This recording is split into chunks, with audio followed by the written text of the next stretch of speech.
Olá pessoal, sejam bem-vindos ao canal. Não esqueça, se você gostar da aula, deixa um like, se inscreva no canal e assista, acompanhe as próximas aulas. Nós estamos discutindo o final do eletromagnetismo, estávamos aprendendo a respeito da indução eletromagnética. Vamos então ver mais algumas características a respeito desse fenômeno. Começando pela lei de Faraday, da indução eletromagnética. Faraday conseguiu perceber que aquela força eletromotriz induzida, que havia aparecido em outras situações para nós, também pode ser determinada pela variação do fluxo magnético no decorrer do tempo. Se você não sabe o que é fluxo magnético, acompanhe a aula anterior para que você possa ter condições de entender. Beleza? Então, a variação do fluxo magnético no decorrer do tempo causa a força eletromotriz induzida. É isso que a lei da indução de Faraday nos diz. Exemplos de variação do fluxo. Então, em quais casos vai haver a força eletromotriz induzida? Né? Em que casos nós teremos variação de fluxo magnético? Veja só, se nós aproximamos ou afastamos um ímã ou um solenoide funcionando aí de uma espira, nós teremos então a força eletromotriz induzida, ok? Ou, se caso tivermos um solenoide e um reostato, ao variar a resistência aqui do reostato, a gente varia o campo, ao variar o campo, nós também variamos o fluxo. Ou, nesse caso aqui, se nós tivermos uma espira que possa girar dentro de um campo magnético, também teremos variação de fluxo. Esse caso aqui é o caso aplicado nas usinas de eletricidade. Tá? Nós temos lá uma espira dentro de um grande ímã e essa espira fica girando. Nós poderíamos também variar a área de uma espira. Assim, por exemplo, eu tenho uma barra e aqui contatos deslizantes. Ao puxar essa barra para a direita, eu aumento a área da espira, consequentemente, eu aumento o fluxo magnético. E nós poderíamos agora estudar a corrente elétrica induzida, mais precisamente o sentido da corrente induzida, que é entendido aí se nós soubermos a lei de Lenz, beleza? Então, cuidado, lei de Lenz mostra para nós o sentido da corrente elétrica induzida. Ele percebeu o seguinte: o sentido da corrente elétrica induzida é tal que o campo magnético gerado pela corrente induzida se opõe às suas causas, ok? Beleza? Então, a ideia é a seguinte: se o fluxo magnético aumenta, a corrente induzida vai ter um sentido para gerar um campo para se opor a esse aumento de fluxo. Ou, se o fluxo diminui, a corrente induzida vai ter um sentido que gera um campo magnético para se opor à diminuição do fluxo.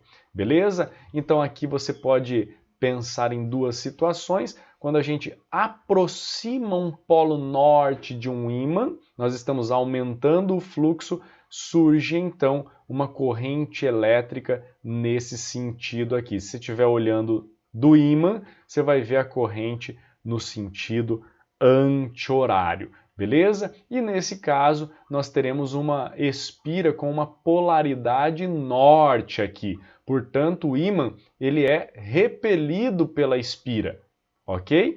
E nesse caso, se nós estivermos afastando um polo norte, olhando do ímã, nós teremos a corrente se movimentando em sentido horário ou veremos a espira com uma polaridade sul. Então, o ímã e a espira se atraem quando há um afastamento. Então, lembre, quando há aproximação, repele, quando há afastamento, atrai. Portanto, toda vez que houver uma aproximação, o polo na espira é sempre o mesmo do ímã, e quando houver um afastamento, o polo na espira é sempre o oposto do ímã. Beleza?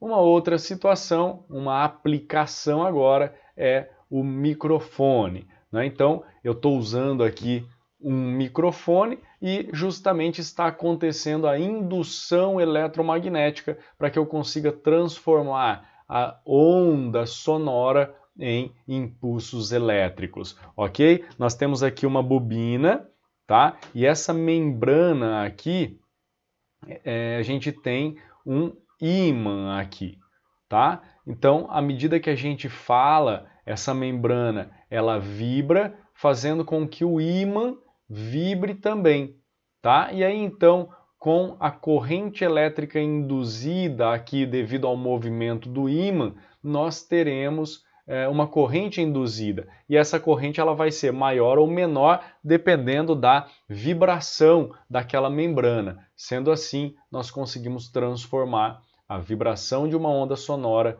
em corrente elétrica variável. Aplicação da indução eletromagnética. O gerador de energia elétrica lá da usina de eletricidade, veja só, um anel que gira dentro de um grande ímã, beleza? Então tá aqui, ó, a turbina e aqui o alternador, que seria esse sistema aqui. Nós temos um nível de água, a água ela desce por uma tubulação, ganha energia cinética, faz uma turbina girar e essa turbina está acoplada a esse circuito aqui que vai gerar a energia elétrica a partir do movimento. Exercícios rapidamente, então imagine aqui aquele caso que eu mostrei para vocês, trilhos metálicos, contatos deslizantes, uma barra, eu vou puxar essa barra com uma velocidade V. Então vai haver aqui uma corrente elétrica induzida, ok? Nós queremos saber então para onde aponta essa corrente. Aplicamos a regra da mão esquerda aqui e vamos perceber que a força magnética ela vai apontar para cima, porque o campo está saindo, veja só, são várias bolinhas aqui. Então, se a força magnética ela aponta para cima, os elétrons sobem, mas o sentido convencional da corrente é o contrário do movimento dos elétrons, portanto, nós podemos dizer que a corrente elétrica está em sentido horário aqui.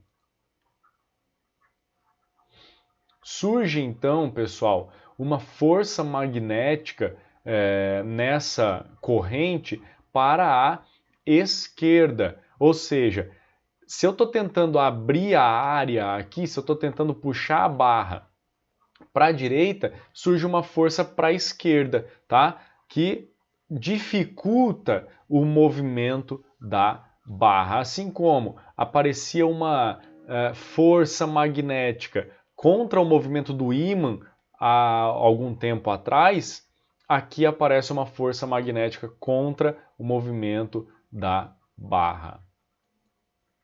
É isso que eu queria discutir com vocês em relação à indução eletromagnética.